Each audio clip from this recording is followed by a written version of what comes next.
امریکی فوج کی افریقی مسلم ممالک میں فوجی سرگرمیاں۔ افریقہ میں تعینات امریکی top commander general Thomas Waldhauser کے مطابق تازہ ترین اعداد و شمار کے حساب سے امریکی فوج افریقہ میں سالانہ 3500 مشقیں، پروگرام اور دیگر سرگرمیاں جاری رکھے ہوئے ہے۔ اس بیان کی تصدیق پینٹاگون نے بھی وائس نیوز کو کی ہے۔ حال ہی میں 4 اکتوبر کو نائجیریا میں گھات لگا کر کیے گئے ایک حملے میں اسپیشل فورسز کے 4 امریکی فوجیوں کی ہلاکت کے بعد وائٹ ہاؤس اور پینٹاگون مختلف سوالات کا سامنا کر رہے ہیں۔ امریکی سیکرٹری ڈیفنس جیمز میٹس نے عندیہ دیا ہے کہ امریکی فوج افریقہ میں انسداد دہشت گردی کے لیے کام کر رہی ہے، اس لیے ہلاکتوں کی تعداد مزید بڑھے گی۔ مگر حقیقت یہ ہے کہ افریقہ میں امریکی فوجی مشنز کا بڑھتا ہوا اضافہ اس بر اعظم کو نو آبادیاتی حکومت کے خاتمے کے بعد ایک اور مستقل عذاب میں دھکیلنے کی کوشش ہے۔ امریکہ 2008 میں امریکن افریقن کمانڈ کے نام سے یہاں متحرک ہوا اور اپنے فوجی آپریشنز کا آغاز کیا، جو کہ ابتدا میں 172 تھے اور 5 سالوں بعد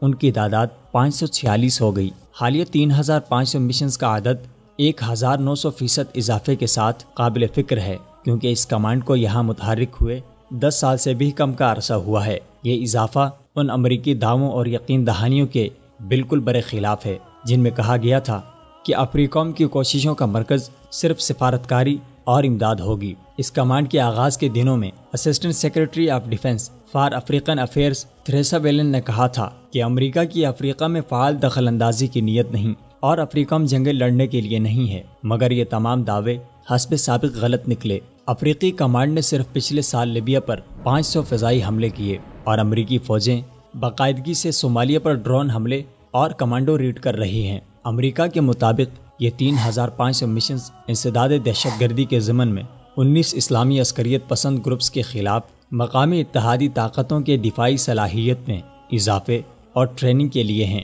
ان گروپس میں صومالیہ میں الشباب، لیک چاڈ بیسن میں بوکو حرام اور سہار میں اسلامک اسٹیٹ شامل ہیں۔ افریقوم کے مطابق امریکہ کا یہاں موجودگی کا حتمی مقصد غیر علاقائی قوتوں کو شکست دے کر امریکہ کے فوجی مفادات کو تقویت دینا اور علاقائی تحفظ، استحکام اور خوشحالی میں اضافہ کرنا ہے۔ امریکہ 1.5 اشرے سے سیکیورٹی امداد، سیکیورٹی تعاون، ٹریننگ، مسلح کرنا اور شراکت داری کی صلاحیت کی تعمیر جیسی اصلاحات کے نام پر دنیا کو بے وقوف بنا رہا ہے۔ امریکی قوم بھی امریکی فوجیوں کے مرنے کی خبر ملنے پر ہی افریقہ میں امریکی فوج کی موجودگی سے آگاہ ہوتی ہے، ورنہ انہیں اندھیرے میں رکھا جاتا ہے۔ امریکی ٹریننگ مشقوں، مشنز اور سرگرمیوں کا دائرہ کار بینن، برکینیا فاسو، کیمرون، چاڈ اور گینی بساؤ تک محدود نہیں، بلکہ مالی، نائجیریا، سینیگال، سیرا لیون، ٹوگو اور یوگنڈا تک موجود ہے، اور امریکی بیسز اور چوکیوں کا سلسلہ جبوتی سے تیونس، کیمرون سے کینیا اور نائجیریا تک پھیلا ہوا ہے،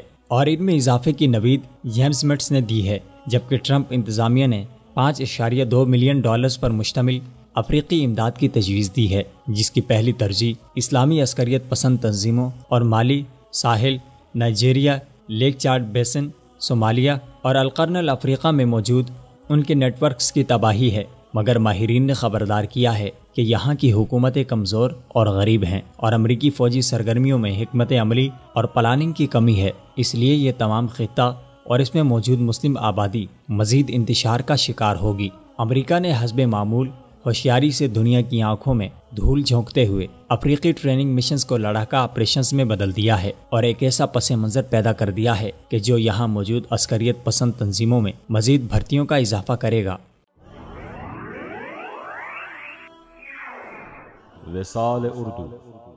اندھیری رات میں ایک روشن چراغ۔